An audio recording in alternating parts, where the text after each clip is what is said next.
संसद के गलियारों में मंगलवार को उस वक्त हलचल तेज हो गई जब कैराना से सपा सांसद इकरा हसन ने विदेश नीति पर सरकार को घेरा। उन्होंने ईरान के सर्वोच्च नेता अयातुल्लाह अली खामेनी की शहादत का जिक्र कर सबको चौंका दिया।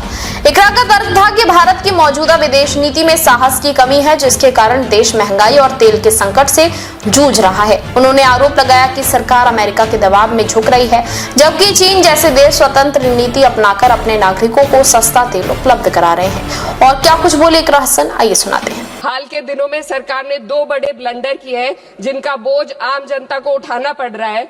एक हमारी यूएस के साथ जो ट्रेड डील है और दूसरा विदेश नीति में अमेरिका के सामने जो हमारा आत्मसमर्पण है। खाड़ी क्षेत्र में कभी भारत का रुख स्वतंत्र और संतुलित था, लेकिन आज हमें दूसरों के संघर्ष में उलझकर नुकसान उठाना पड़ रहा है। ईरान अमेरिका इजराइल विवाद में भारत एशिया का सबसे बड़ा नुकसान उठाने वाला देश बना है। चीन सस्ता तेल लेकर अपने नागरिकों को राहत दे रहा है, जबकि हमारे यहाँ एलपीजी और पेट्रोल की कीमतें लगातार बढ़ती जा रही है। ईरान जैसे पुराने मित्र के कठिन समय में हम खुलकर समर्थन नहीं कर सके और आज गैस आपूर्ति के लिए बार बार अनुरोध करना पड़ रहा है। विदेश नीति साहस और स्पष्टता से चलती है। इसको ईरान के शहीद supreme leader Ayatollah Ali Khamenei ji ने अपनी शहादत से साबित किया। 36 साल की उम्र के लीडर ने कभी 56 इंच की छाती का दावा नहीं किया, बल्कि जब जरूरत पड़ी तो अमेरिका के सामने झुकने की बजाय उन्होंने शहादत को गले लगाना पसंद किया। लचर विदेश नीति ने देश को महंगाई और आपूर्ति के संकट की दहलीज पर लाकर खड़ा कर दिया है। सरकार कहती है भंडार पर्याप्त है, तो कीमतें क्यों लगातार बढ़ती जा रही है। अमेरिका के साथ जो हाल है वह व्यापार समझौता भी यही बताता है। आज भारत अमेरिका के साथ $40 बिलियन का ट्रेड सरप्लस रखता है, लेकिन इस समझौते के बाद हमें हर साल $100 बिलियन का आयात करना पड़ेगा। इससे सरप्लस घाटे में बदल जाएगा। इस ट्रेड डील ने देश के किसानों को अमेरिका के अमीर किसानों के हाथों बेच दिया है। अगर ट्रेड डील करनी ही थी तो पहले देश के किसानों को अमेरिकी किसानों की तरह भारी सब्सिडी देते, उन्हें तैयार करते और फिर ट्रेड डील करते।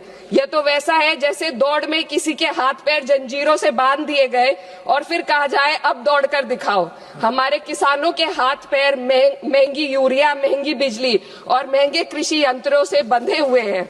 अध्यक्ष महोदय, फाइनेंस बिल पर बात हो और महंगाई पर बात ना हो तो आम लोगों के साथ अन्याय है। आम आदमी के लिए रोजमर्रा के खर्चे महंगे होते जा रहे हैं। एलपीजी, स्वास्थ्य और शिक्षा की महंगाई सबसे अधिक है। सरकार 2025 में महंगाई को 1.7% बताती है। सर 2 मिनट बस कंक्लूड कर रहे हैं। लेकिन मेडिकल महंगाई 14% है, ये एशिया में सबसे ज्यादा है और शिक्षा की महंगाई 12% तक पहुंच गई है। कई परिवार अपनी आय का आधे से ज्यादा हिस्सा सिर्फ एक बच्चे को पढ़ाने के लिए या उसके विवाह करने के लिए खर्च करने पर मजबूर है। पिछले बजट में वित्त मंत्री ने एम्प्लॉयमेंट लिंक्ड इंसेंटिव स्कीम की घोषणा की थी। उम्मीद थी इससे 4 करोड़ नौकरियां बढ़ेंगी। 2 लाख करोड़ का बजट भी दिया गया, लेकिन ये योजना एक भी युवा को नौकरी देने में असफल रही। इसी तरीके से पीएम इंटर्नशिप स्कीम का हाल भी यही है। 1.6 लाख का ऑफर दिया गया। Sir 2 minute. 16,000 युवाओं ने ज्वाइन किया, आधे से ज्यादा बीच में छोड़कर चले गए और अंत में सिर्फ 95 युवाओं को नौकरी मिली। सरकार ने चुपचाप इसका बजट 95% घटा दिया।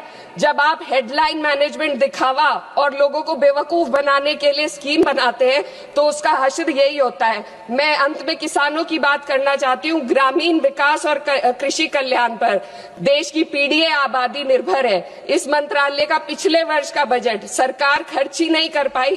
53,000 करोड़ ग्रामीण विकास और 7,000 करोड़ कृषि कल्याण के लिए बेकार पड़ा रहा। गांव, किसान और मजदूर मदद की उम्मीद कर रहे थे, लेकिन सरकार हाथ पैर बांधे बैठी रही।